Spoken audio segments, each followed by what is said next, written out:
Thanks for tuning in today. And I wanted to put out a tribute episode. This episode is one that I've wanted to put out for a while, and I just have had a hard time mustering up the energy and the emotion to be able to do justice to what I think is one of the most important episodes that I've done. So I want to thank you in advance for listening to today's interview. It's a special one. It's near and dear to my heart, and it's a conversation that originally aired back in May of 2021. This conversation is with one of my closest friends, John Ruhlin. So many of you listening as members of the Lifestyle Investor Mastermind, many of you, in our community and many of you in the entrepreneurial space in the business world, you'll know the name. And you'll likely know that we lost John a few months ago suddenly. And I've been sitting here at my desk trying to muster up the words and the courage to articulate what is so near and dear to my heart.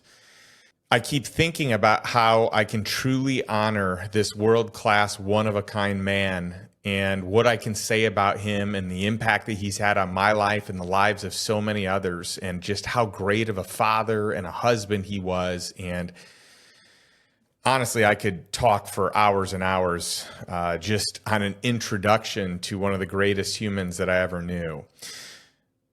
I'll tell you though, this relationship was special to me. I've known John. We met decades ago. We were 18 years old, and he was one of my best friends.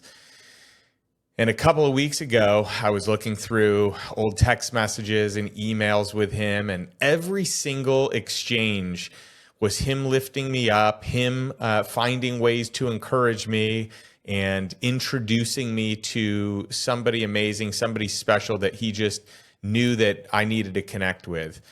John was an early member of Lifestyle Investor, of our mastermind, and he's always been there by my side, in my corner. The man was such a giver. That's the thing. John gave. He gave more than anyone I have known. He was incredibly talented as a businessman, but he was even better as a family man and just a human being, just an incredible person. So at John's celebration of life, I had the honor of being able to share some stories about him and who he was and how he showed up for me and how he showed up for other people. And it was a really special moment to be able to do that. But what really struck me that day was realizing how much better of a person I want to be because of this man. I want you to listen to his heart in our conversation. We're going to share stories. We're going to talk about failures and wins. And that's just how it was with John. It was always the real deal, always the real story. Just totally open, totally transparent. And I love his perspective on life. I love his perspective on giving. I love just all the things he shares in this interview for a number of reasons. I mean, one, I just want you to know my friend. I just want you to hear this message because I think it will impact you in a way that will allow you to grow. And, two, I want his legacy to be known and I want it to continue to grow. So one thing happened recently that I want to share with you. John's business partner of 18 years, one of his closest friends, a wonderful man named Rod, pledged a commitment to the Ruhlin family to remain business partners for the next 18 years. And so even after John has passed, Giftology continues to grow, and Rod has pledged taking care of John's family as 50-50 business partners for the next 18 years. John's wonderful wife, Lindsay, one of my wife's closest friends, and their incredible 4 girls, Reagan, Blakely, Sailor, and Layton, all ages 4 to 13, actually 4 to 14 now, as Reagan just had her birthday this week. They're all going to be taken care of through Giftology, and it just warms my heart. There are many of us that are friends with John, as well as many other people in the entrepreneurial space who want to share John's story And so I wanted to do that with my audience, with all of you, in hopes that you'll find incredible value in Giftology, and not just reading the book. The book, by the way, is amazing, chock full of great value, but also the incredible services his company provides. The Giftology team is just incredible. So maybe this little extra nudge here today in honor of John can prompt you to pick up a copy of his book, or send some out to some friends, or go to the website and check out all the cool things that the Giftology team is up to. And when you engage with the Giftology team, with their services, their products, you're ultimately supporting John's family. You're supporting his girls. And I wanted to get that message out to everyone. John's work has had a massive impact. And if you went to YouTube and you typed in his name, you would see interview after interview. And the essence of John, you're going to see and feel his heart. He was a deep man of faith, a good human. He never said anything bad about anybody. He was the type of person who always led from his heart. He gave so much of himself at all times, and story after story at his celebration of life was about the many lives that he touched, and how many people felt that John was such a good friend to them, and always had their back and was always trying to help them. And that's what it felt like to be in John's company. You were the only one in the room. You were the one that mattered. He was just so incredibly present with you. And I think that was one of the biggest gifts that he offered the world is his energy and his spirit and his presence. And of course, the relationships. I mean, his single greatest gift would be just the wonderful people he has connected me with, friends that I am so thankful for today that I would never even know if it wasn't for John. He also taught some really great business principles that you can practice, and you'll know that these are rooted in an extremely high quality human. John was just best of the best. And again, I don't know exactly what to say here. I appreciate you listening, but I just want to say thank you for listening today. This has been a very emotional season for me, and I have never felt a loss the way that I have with John's passing, and I can't even imagine what his girls, what his family has to be going through. And I just want to support him and honor him the best that I know. I want to honor his family. I want to do everything I can to support them, and I want to get the word out about Giftology because I know that helps support them. So this is one of the most important episodes that I've ever done, and I just want to tell you about this beautiful man, someone that I truly loved. And I hope you enjoy this interview. I hope you laugh as we laughed. We did many times. We did in the interview, but just whenever we hung out, we laughed a ton. And if you feel called or moved to be part of his legacy in some way, I ask that you reach out. His team has put together a document, which you can see at giftologygroup.com/RWA. If you want to support his family somehow, there are many ways that you can do that. There are various ways. But also, if you're a business person, one of the greatest ways that you can help is by supporting your own company and learning some of the business skills that are really going to help you accelerate your messaging and your relationships in the business world, and even just personal relationships. This is what John would have wanted. This is what John was great at, and you'll be helping his family at the same time. So you can go to giftologygroup.com/RWA, which stands for Referrals Without Asking. And that is a program that we want to keep calling attention to right now to honor John and his work. And we really want this work to get out into the world. So we'd love for you to support it if you feel like this is a fit. So thank you very much for considering this and for listening. I hope you enjoy this conversation. And again, please go to giftologygroup.com and take a look. All of the links and all this information is going to be in the show notes that you can find at lifestyleinvestor.com/214. Thanks again, and I hope you enjoy this tribute episode to John Ruhlin.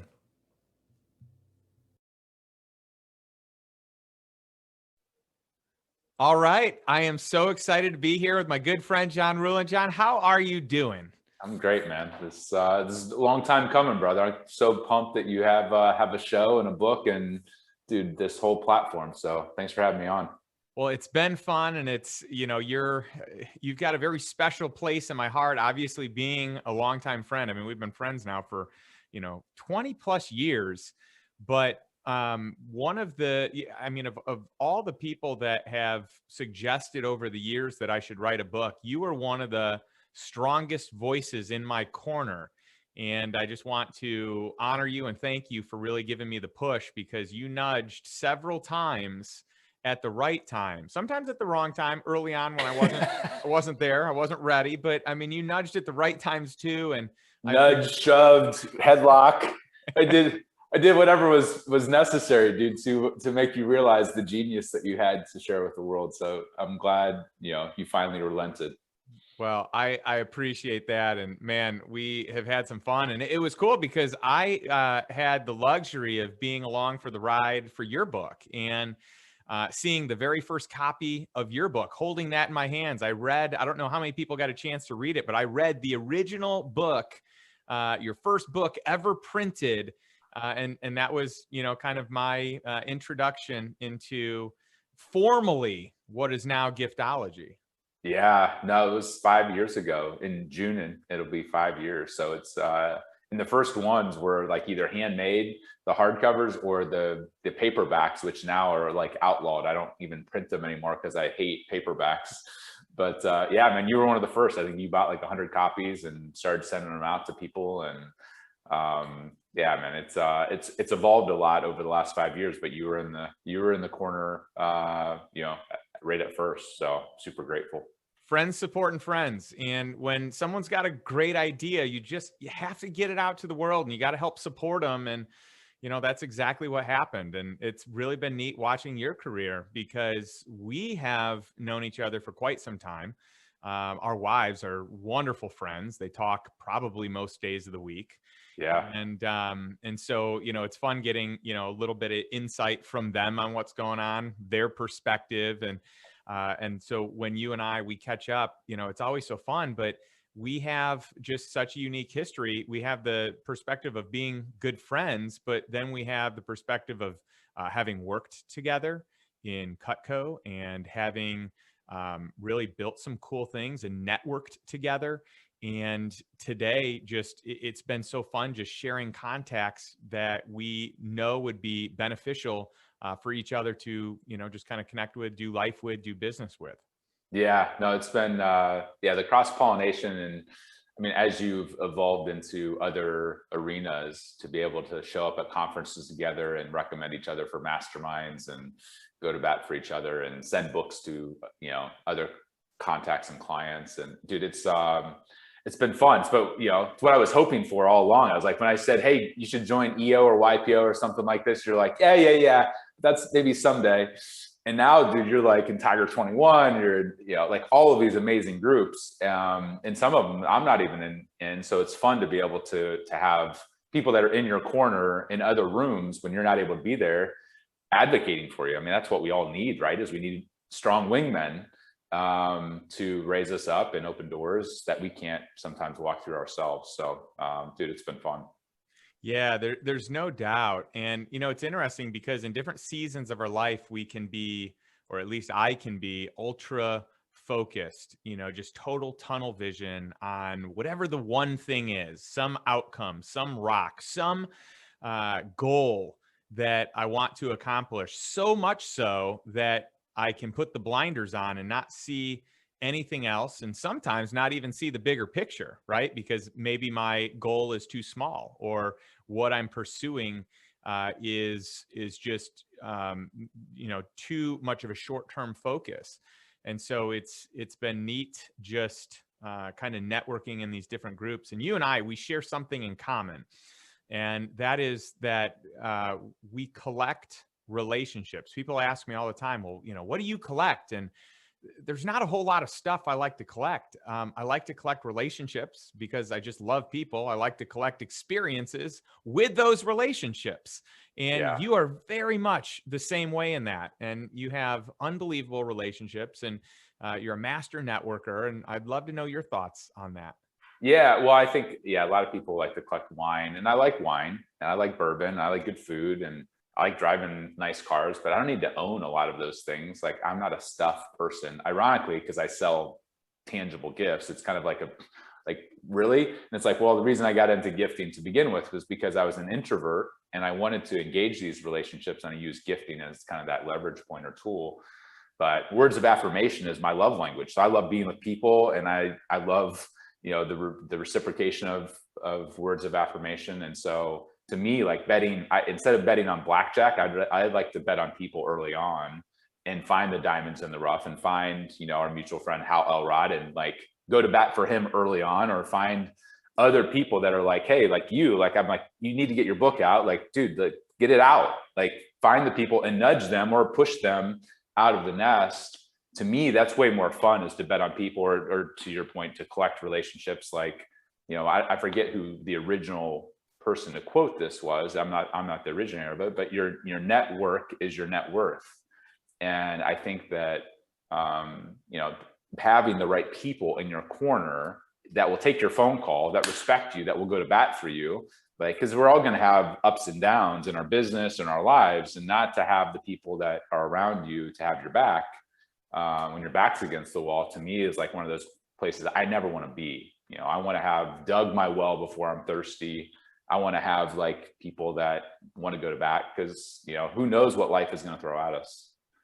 No kidding. And, my 10th commandment really kind of zones in on this, the power of your peer group, the power of coaches and mentors, people that have done what you want to do, people that are currently doing what you want to do, and people that just play the game of life at a bigger level, play the game of business at a bigger level, play the game of finances and investing at a higher level, or the game of lifestyle, even just fun and experiences at a higher level. I mean, that is where I just feel like passion just kind of pours out for me, and generally for most other people as well. And I know you can relate, because you're part of all these really cool groups. You're part of a ton of masterminds, and you have a lot of cool experiences, and you have worked really hard to intentionally put yourself in a position to meet people and to know people and connect. And it's really been cool to see as a fan from the sidelines.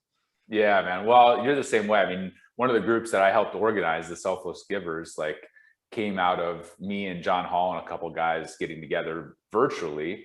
And then, we got together once in person, and then I put together an email list and sent it out. And then Kaiser kind of organized it. You were one of the ones that got involved with that group as well. And just, unfortunately, I had a conflict, so I couldn't go to Cabo. But the amount of people that were like, Justin was the highlight of the entire trip. He was the one that showed up and was like fun and up for anything, and like poured out like all this knowledge of like, deal flow and what he's up to. And like, he was, rocking the Speedo and doing crazy stuff that like, like would just make people feel comfortable and laugh and enjoy themselves.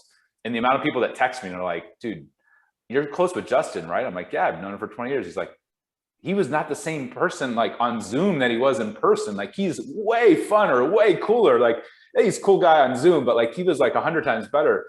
And so I think that there's a specialness that you have, that's why you've been pushing me to be in Austin, is like, there's power with proximity. There's power with being able to be with these groups. And I've always done it from afar, where I'll show up for the event and then go back home.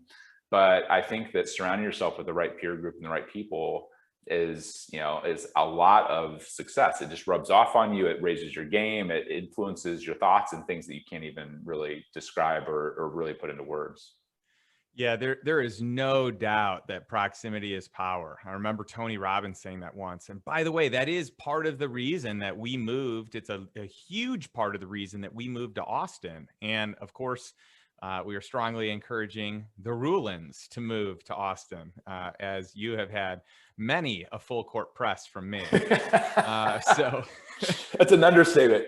As we're sitting, with only a towel on in the sauna, that's an awkward full court press. But yes, you've let me know many times, like, dude, what are you waiting for? Like, why are you holding back? I'm like, well, Austin's not an easy market to get into right now, since COVID hit. So we rented for 5 months and got to hang out a lot over 5 months, but still working on the permanent resident side. Yeah, well, we can't wait for it to be in Austin, so that's super cool. Just let me know when that's going to happen. And, in general, there's just so much that I love about where you are in life, this chapter that you're in, because you have gone from a high level salesperson to a very differentiated specialist in the gifting space to investing in companies and helping turn companies around.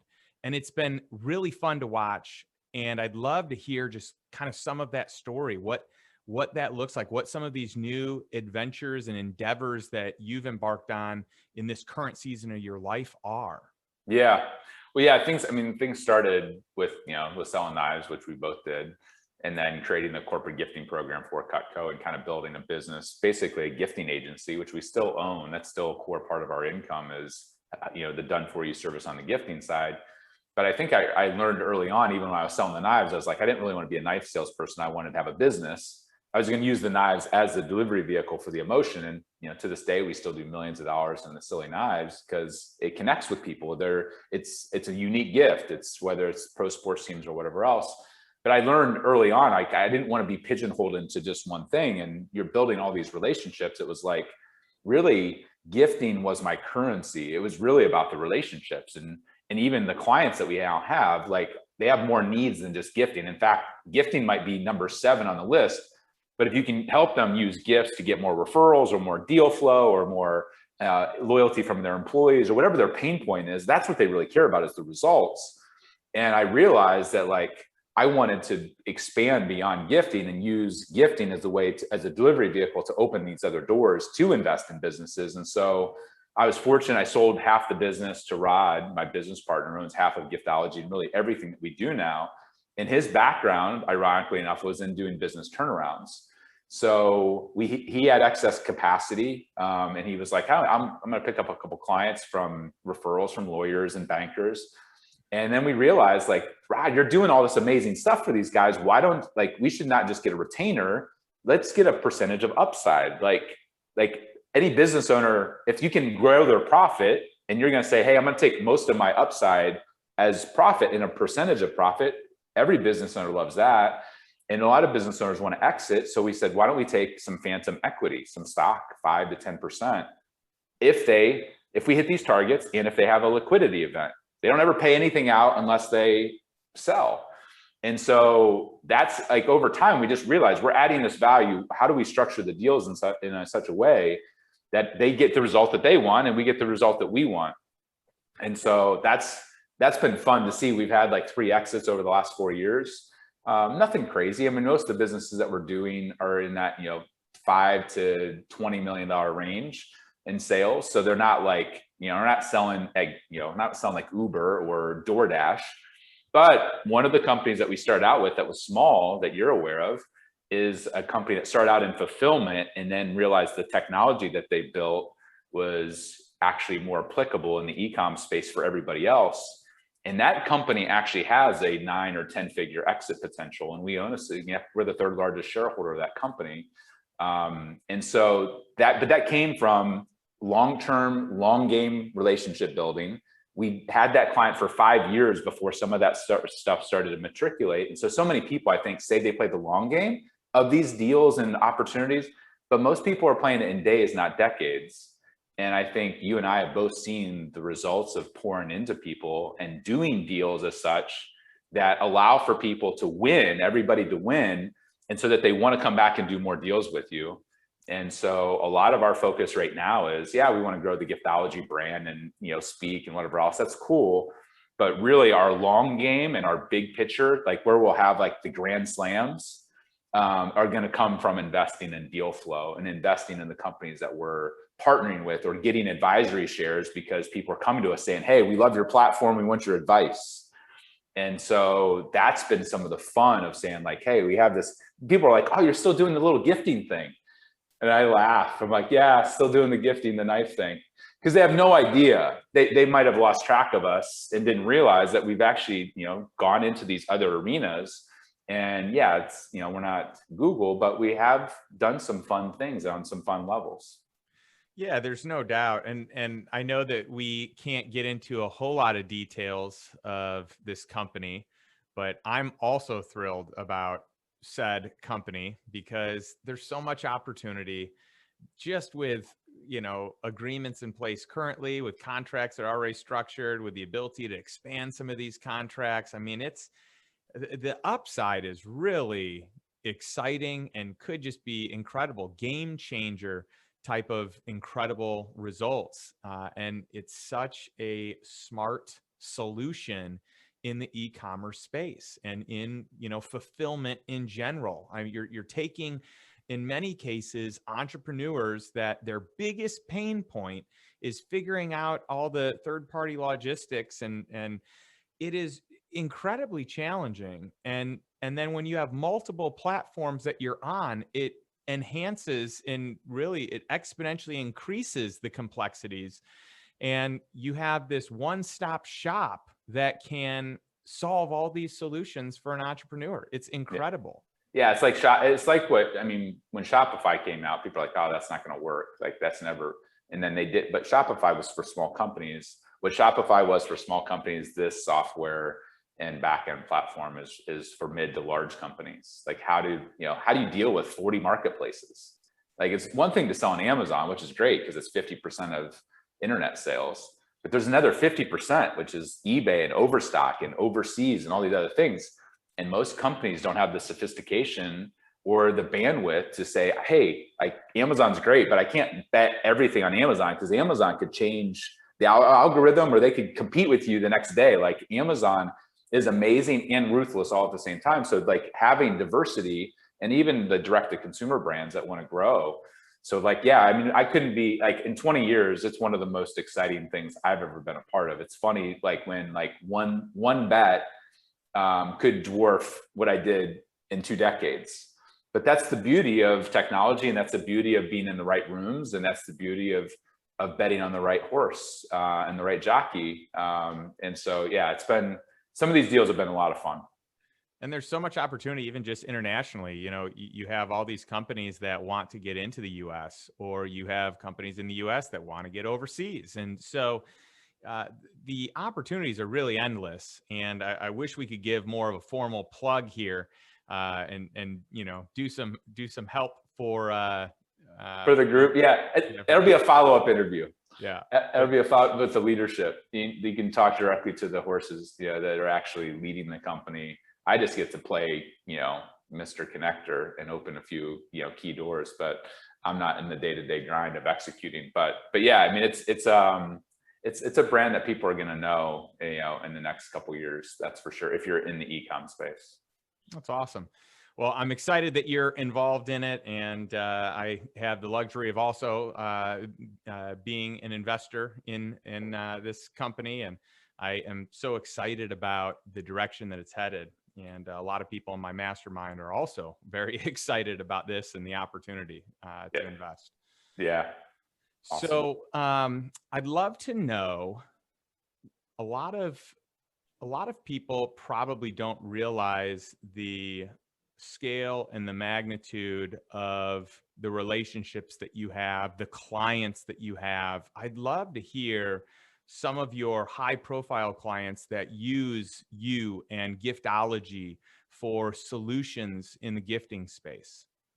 Yeah, well, most of the people that, whether it's a solopreneur who might be a big speaker or whatever else that has, maybe it's their event planners or their speaking clients or their consulting clients, all the way up to the Chicago Cubs. And for them, it's not the players. You think, oh, they're going to give it to the players. Like players get stuff all the time. It's the suite owners, it's the CMOs of Pepsi, it's the people that are spending lots of money at those ballparks. Anybody that has high value relationships, whether that's with their employees, their investors, their mentors. And so if you look in home building, like we've worked with D.R. Horton, the largest home builder in the country. Well, who they buy it for? Ironically, they bought it for all of their suppliers, which is weird. People are like, why would you buy a gift for people that you're spending millions of dollars with? Well, if you want their best ideas, and you want their best service, and you want their for it to be a true partnership, you should be buying gifts for your suppliers. And that's an example. somebody else that, that uses our services, is Jesse Itzler. And we just got a chance to meet his wife and spend some time with Sarah Blakely, who owns Spanx. They're both like billionaires in their own right, but, we landed that relationship through EO. I was on a committee of helping organize speakers. We had a few $100,000 budget to bring in some of the top speakers. And so it was like Darren Hardy and Jocko and these guys, but I got to build the relationship with Jesse, and he's a relationship guy. Well, I think I booked him for like 4 different speaking gigs. And I'm like, I'm going to be your agent. And he read Giftology and he's like, man, I want to start doing, like, this is who I am. Like, I've used gifts my whole life to get access to people and to appreciate people and to get referrals. And he's like, so he brings us on, his big mastermind with thousands of people. And of course, it's all walks of life. And now we're talking to a Fortune 50 company who's one of the largest in financial services and insurance about keynoting their top event. So people are like, does this work in technology? When I spoke to Google, and I laughed, I said, are there human beings here? And they said, well, yeah. And I said, well, then it works. What people don't understand is it's not about the gift, it's about the relationship, because every business rises and falls on relationships. And most people suck at showing gratitude to even their spouse, let alone scaling that thoughtfulness to all of their employees. Most people, it's like, hey, you've worked with us for 5 years. Here's your gift card. Go buy your own gift. And that's not a gift. That's basically an obligation. It's embarrassing. Like, hey, you just put in 10,000 hours with us. Go buy your own $50 gift. Like, really? I buy a nicer gift for my interns that don't even work for me officially yet, because I want to recruit them. I want them to show up excited to work for Giftology. So a lot of the industries that we're in are ones that have, margin. They tend to be B2B, but the clients that we love to work with tend to be privately owned, because sometimes the publicly traded companies are like, they're just managing quarter to quarter, and you're dealing with a middle, marketing manager somewhere. Whereas the entrepreneur that might be running a 20 million or 50 million or $100 million company, it's their name on the line, and they understand that they built their whole business on relationships, and they better show up for those people, not with another dinner or golf outing around, like ball game tickets, all the same crap everybody else is doing. They better show up differently for those relationships, and they better invest in those relationships as if they were taking them out to a dinner in Vegas and spending $1,000. And that, so all of our industries, oil and gas, insurance, it's not about the industry, it's about the mindset of the leader of that division or of that company saying, you know what, I need to be different than everybody else, and I need to appreciate these people, or else I'm not going to have them. Yeah, there's so much that I've learned from you, and you just outlined a lot of great things about gifting and how to do it right, and what to do in general. I think some of the big takeaways that I've had over the years, one of them is to include their spouse in the gifting process in some way, shape, or form. And I think that is brilliant. Another thing that I've learned from you is avoid consumables, because once they're gone, that gift is not remembered. And so it's better to have something that stays for a long time, that is memorable, that gets use, that gets frequent use.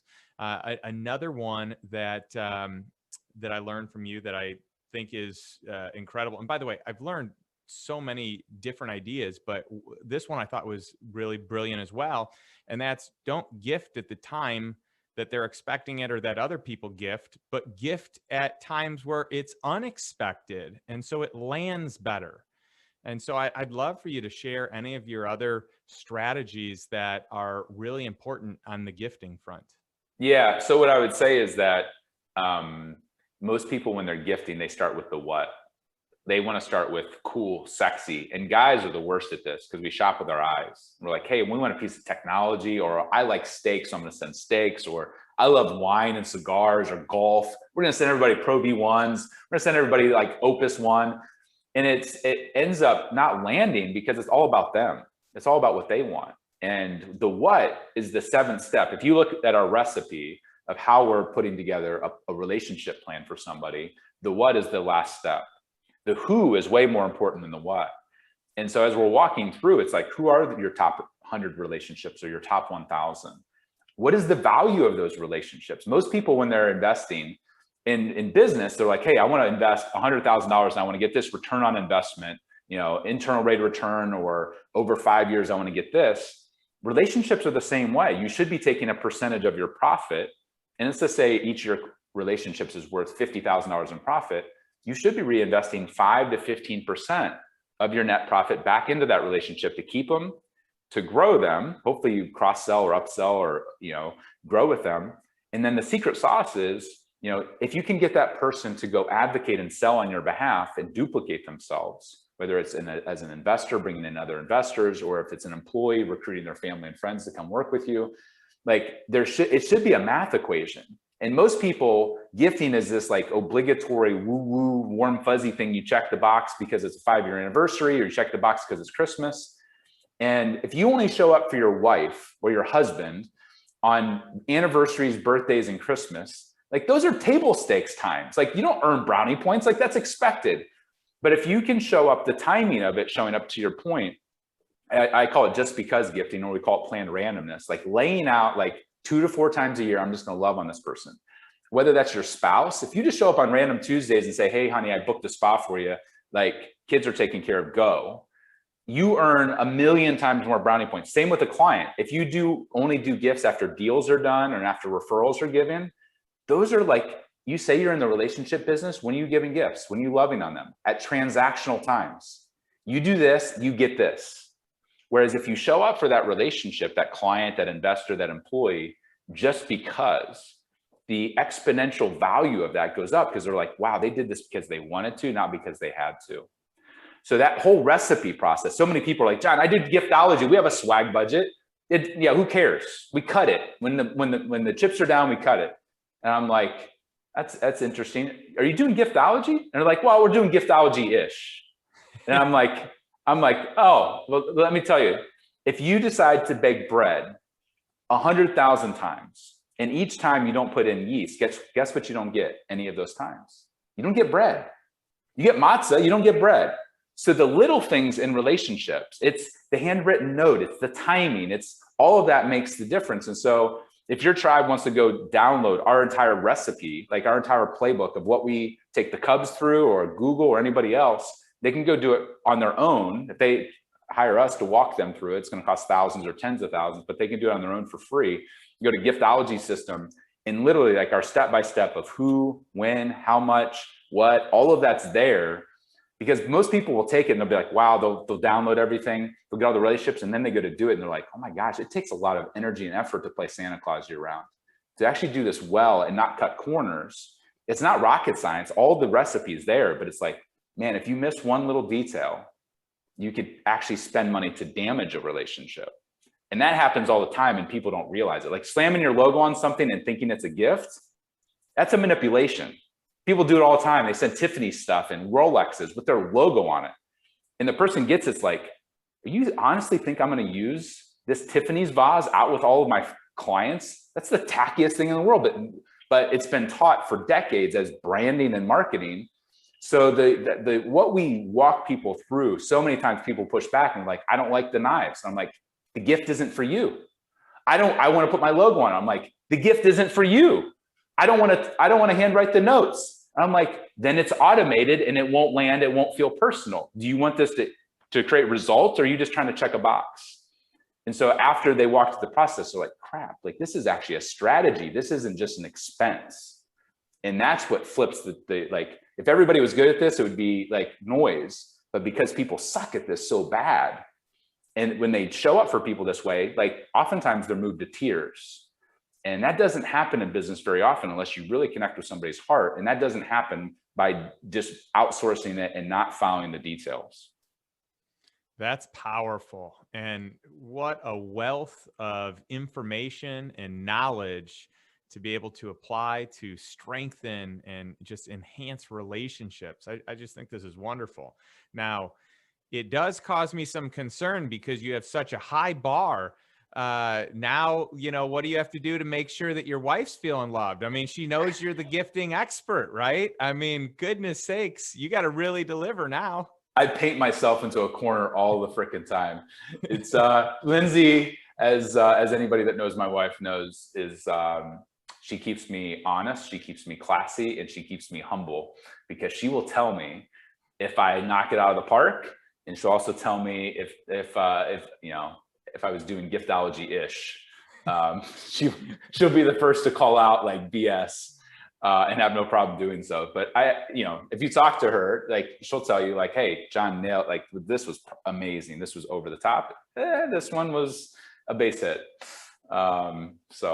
It's good to have some good accountability. That's for sure. Amen. And I can tell you, I am a recipient of at least several of the gifting ideas and strategies that you use, and I think they're incredible. I don't want to give away any of the goods here, but I recently received an item that had a heartfelt message that was personalized with a video, and the artifact mug. Yes, you can talk about it. Yeah, the artifact mug. It was just such a cool experience and such a cool idea for a gift, something that's really powerful, and it's something that is going to be used frequently, which is one of your tenants. I think that that's awesome. And then I've also been the recipient of attending events that you've thrown, whether at your house or renting out a restaurant or doing something at one of our mutual favorite places, Cleveland Heath. And you just do such a great job. So I just want to give you that praise and let all of our listeners and those of you watching just know how great of a job John does. I mean, he really is the professional of all professionals and the expert in the gifting space. Well, it's my team of giftologists. I get the credit for being the poster boy and the ambassador, but you don't want me handling the details. But I will say, like, the mug is one of my favorite, and it used to be the thing I made fun of the most, like the corporate coffee mug. People are like, really? Like, mugs are your number one thing? And I'm like, well, this is a $1,000 mug. And the reason it's $1,000 is it's carved into it is somebody's life story, legacy, family, tragedy overcome, fate, like core values. It's almost like a lifetime achievement award put into a functional piece of art. And so, like, I've had mentors that have gotten them, that I've sent them to. I've sent probably 130 of these over the last 3 years. And they're like, John, this is more valuable to me and more impactful than my $50,000 watch. The watch could be replaced if it had a house fire or whatever else. Like, this is something that's irreplaceable because of what it means. And it reminds me of you. It reminds me of my values. It reminds me of my why. And so, most people drink coffee or tea every day. So, like, when people are like, John, are you just advocating for spending stupid money on people and bribing them? And I'm like, it's the exact opposite of that. Like, the $30,000 Louis Vuitton bag, like, that makes people feel uncomfortable sometimes when they get something like that, because they're like, wow, you're not really trying to buy me a thoughtful gift. You're trying to buy my loyalty. But when you do what we're talking about, it's not swag. It's not promotional products. That's not a gift. That's a promotional product. But a bribe isn't a gift either. A bribe is a bribe. You're trying to manipulate. So if you can come in the middle, most of the things that we're talking about are a few $100s per gift, up to a few thousand at the most. And so I'll push people towards a $1,000 mug that tells somebody's life story, that makes them bawl like a baby when they get it, even billionaires. And versus a $10,000 watch, you spend 90% less and you have 100 times more impact. That's a good math equation. That's a good investment. And so many times people misunderstand. They think I'm playing on the bribe side or on the trinket side. And really, we're towing the line in that tension in the middle. And when you do it really well, like, guys like you could buy whatever you want. Like, literally, like, but you're not a stuff guy, but you could if you wanted to. And so the idea of giving you something that's thoughtful and meaningful and that hits your heart, that's how you win somebody over. Hit somebody's spouse's heart and their kid's heart. That's how you win somebody over, is being more thoughtful. And it's not like people will give the excuse, oh, John, it's the thought that counts. I sent Amazon gift cards. It's a thought that counts. I'm like, that's BS. That's lame. That's a weak ass excuse to give a weak gift. It's the thoughtful thought that counts. And you feel that when somebody's put energy and effort into something, or they've just kind of like mailed it in. And that's what we're talking about. It's like, if relationships matter, then show up. Show up the same way you do your fantasy football league. Show up the same way you show up to your marketing planning meeting or your financial meeting. Like, show up for people. And if you show up for people, they feel it and they will advocate for you. They'll run through walls for you. If you show up like everybody else, you're just like the noise. You're mediocre masses. And I don't want to be that. And I know you don't want to be that. And most people don't. They just don't realize what they're communicating when they give crappy swag and trinkets to their most valuable relationships. You're basically communicating, go advertise for me. I want to manipulate you and you don't matter. It's not a good use of capital to do that and communicate that in mass to people. Yeah, that's powerful. And I mean, it gets to the point that it makes sense. Like, I'd rather a heartfelt letter, note, 100%. than just to get a, gift card for somewhere, for something. I mean, I literally I mean, I could probably dig up right here on my desk, like a pile of gift cards. I mean, I do. I literally have like a pile of gift cards. It's the worst. It's one of the top 10 worst. Like when somebody downloads our system, one of the things we send them, even if they're going to do it on their own, is like, avoid these 10 gifts. Now, there's always anomalies. There's always any of them could be a good gift if you did it the right way. But in general, 99% of the time, and gift cards are towards the top. It's like, here's a piece of plastic. I didn't know you well enough. Or I didn't care about you enough. Go buy your own gift, but you have to shop at this store. Like, it's a gift guilt, it's obligation. It's like the worst. And most of them, they don't get used. They get lost or put in the back of a desk drawer. Or if they do, they're like used and they forget where they even came from, because people do have that stack. And it's like, you want to talk about one of the weakest gifts on the planet? It's the gift card. It's the worst.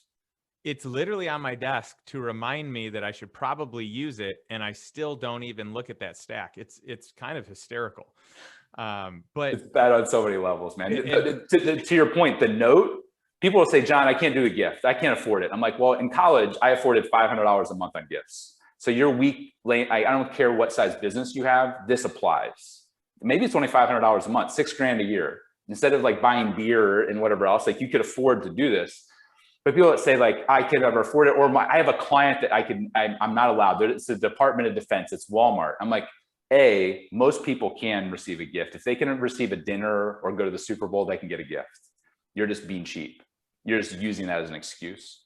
But if it is like, you can't buy them a cup of coffee, a handwritten letter that's really thoughtful is actually more valuable. The reason the mug is valuable is like, it's the handwritten letter on a piece of clay. It's the heartfelt emotion. It's actually what provides the meaning and the context. So if for some reason your back's against the corner and you can't afford, which I call BS, or if you're a college kid, or if you're talking to somebody that can't, write them a note. And if you really want to make it special, go read them the note in person. You're likely to cry and they're likely to cry, and they will hold on to that note for the rest of their life. So like, what we're talking about isn't spending money. It's really in making wise investments. And the note, to me, is part of the secret sauce. It's part of what provides the context that makes it land a certain way. So, 100 times more note over gift card or any of that other crap.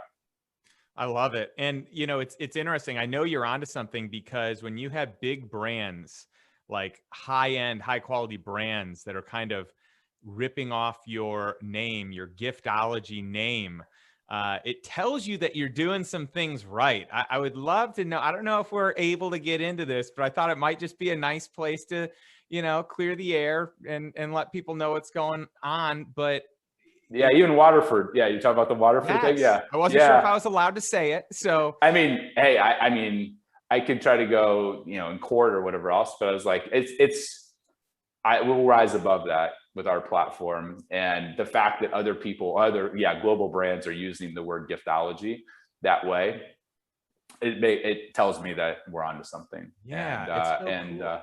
And it's, to me, I'm not really in the crystal business. So I'm like, whatever, like, that's not my favorite gift. If I'm going to do crystal or a artifact mug, I'm going to choose an artifact mug 1,000 times over. So let them play their game and I'll continue to play my game. But it is weird when companies that are larger than you are adopting, or even the language. I start to see like people in interviews and whatever else, they're like adopting some of our phrasing and some of our positioning. And I'm like, oh, that's interesting. I hope they give credit where it came from. Like, I don't mind somebody using our quotes or ideas or whatever else. Sometimes they do, sometimes they don't. But, bottom line is if you're going to, make an impact, you're probably going to have imitators, and you're going to have people that are going to copy or knock you off, or, they do it with our course, Giftology course. They'll take it and try to rip it off and do different things. And, most of the time we just take the high road, because it's like, I'm going to focus on creation and value and building relationships. And, it's like anybody else, like, nobody wants to deal with the knockoff. They want to deal with the genuine. So, Our methodology, in some ways, we didn't invent it. Like a lot of it's biblical. It's like Proverbs 18:16, a gift ushers you before kings. I didn't invent generosity or gratitude, but what I think I've done is wrapped it in a certain way and made it easy for people to execute at scale and put a spotlight on these kind of old world, either Christian or biblical or old world principles, and showing people how like this applies more in 2021 than even it did 2000 years ago, because everything's digital now and so much is, experiential, but like we still as humans like want to be honored, we want to be appreciated, and I think we long for that intimacy. So let people knock it off. I'm going to keep creating and surround myself with guys like you that are going to, like I'm always noodling on what the next thing's going to be.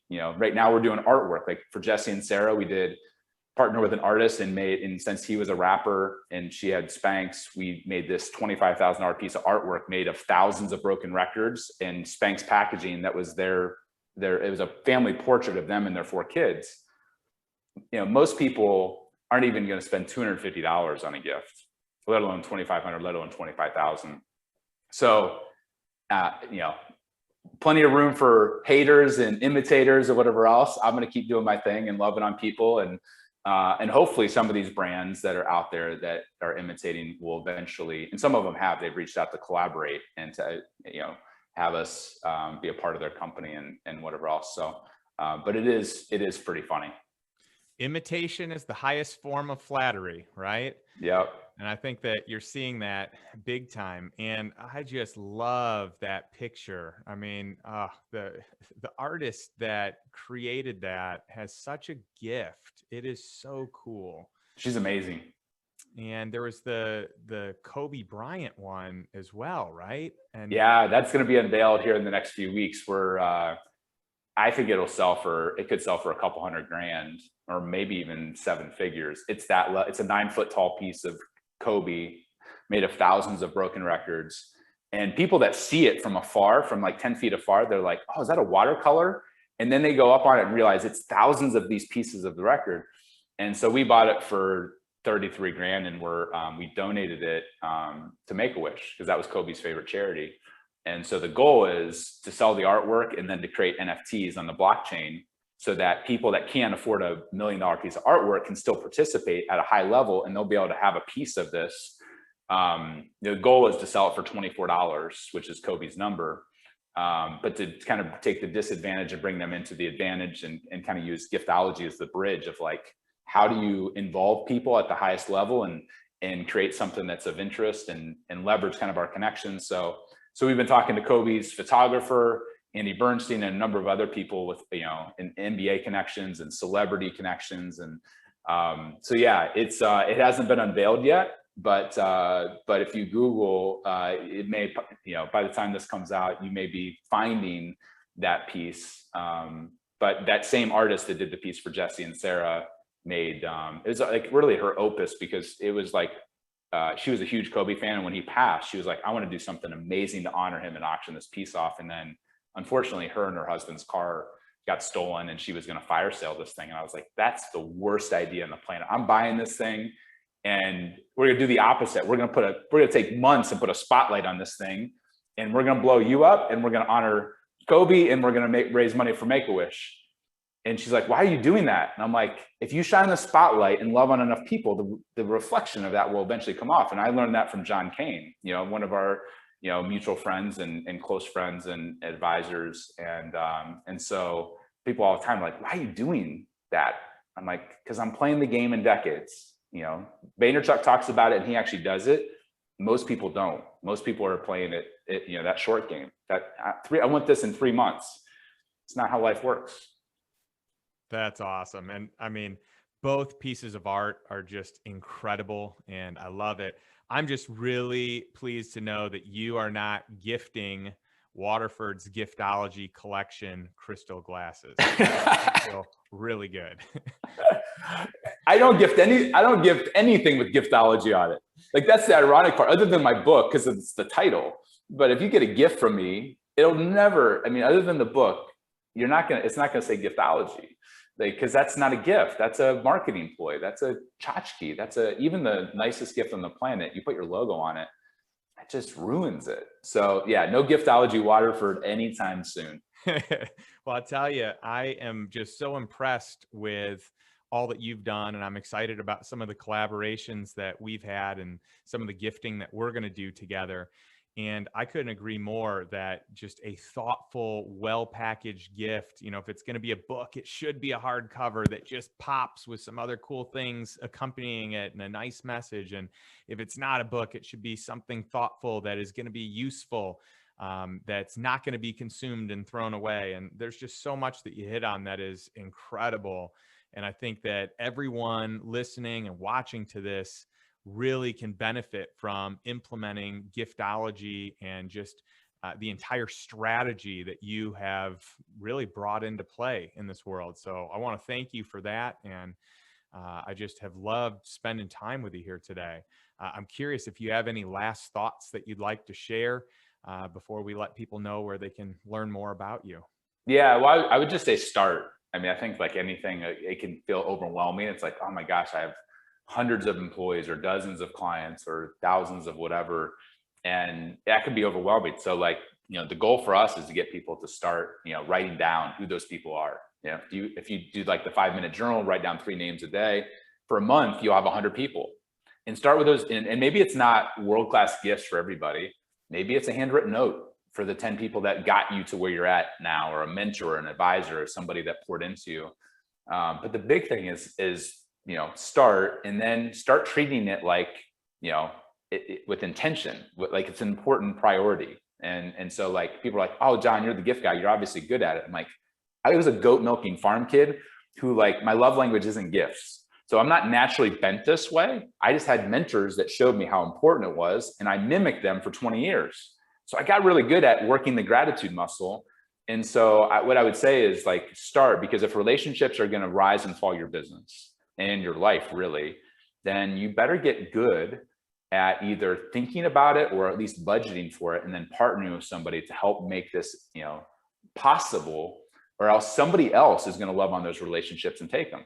I mean, that's just a simple fact, personally or professionally. Like, we all need appreciation. We all need honor. We all need gratitude.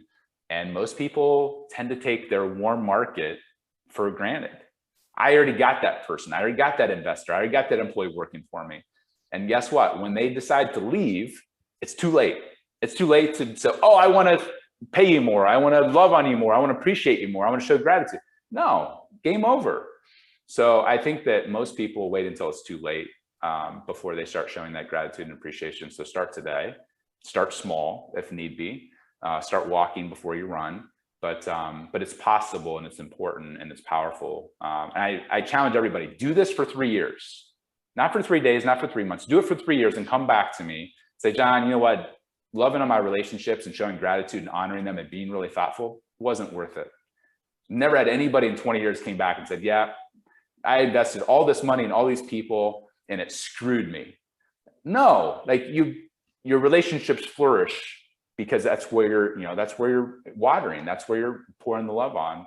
And it sounds woo-woo and cheesy, but at the end of the day, like, this is a strategy for people that want to create, wonderful, massive lives and impact a lot of people.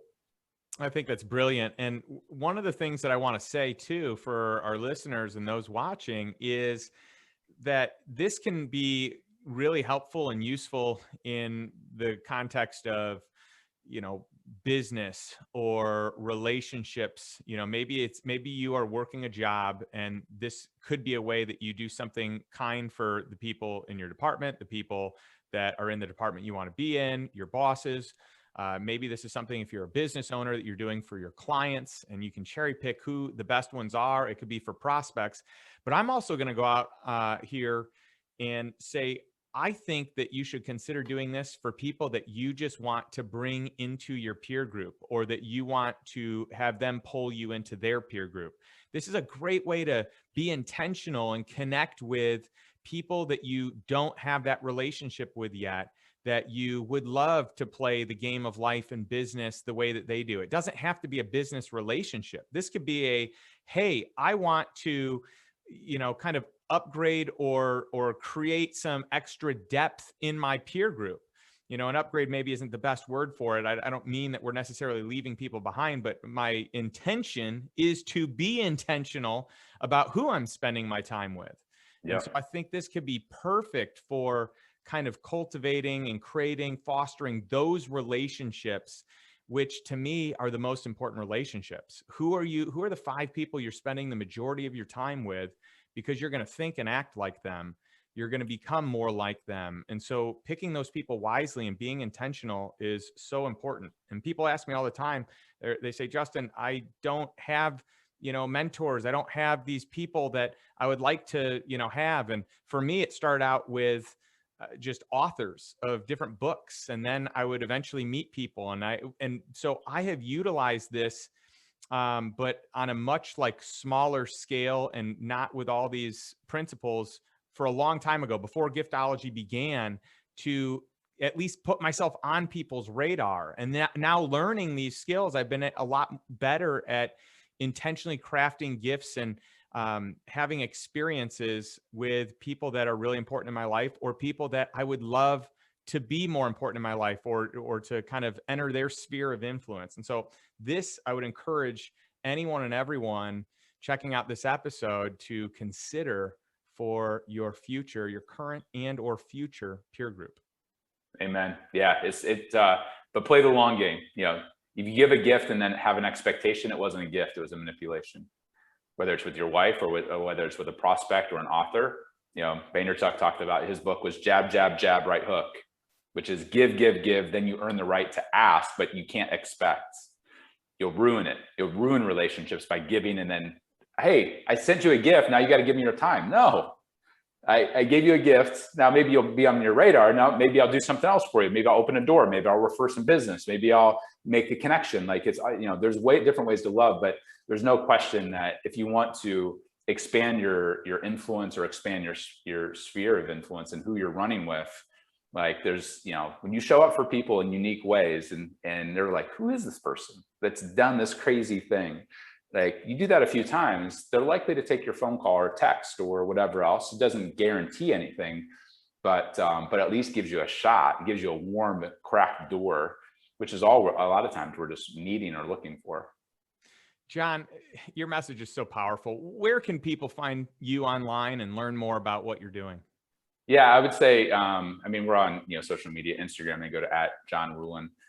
Or they go directly to our website, which handles speaking and consulting. And then the done for you gifting agency is at giftologygroup.com. Awesome. Well, I have just thoroughly enjoyed our time. It's always a pleasure getting a chance to hang and just talk about life and talk about cool things and really, just share ideas that have been powerful in our own lives. And one of the things that I like to close every session, every podcast episode that I do with is this: take some form of action today and move towards financial freedom, move towards the life that you desire to live, one built by design, not by default. Thanks for tuning in, and we'll check you next week.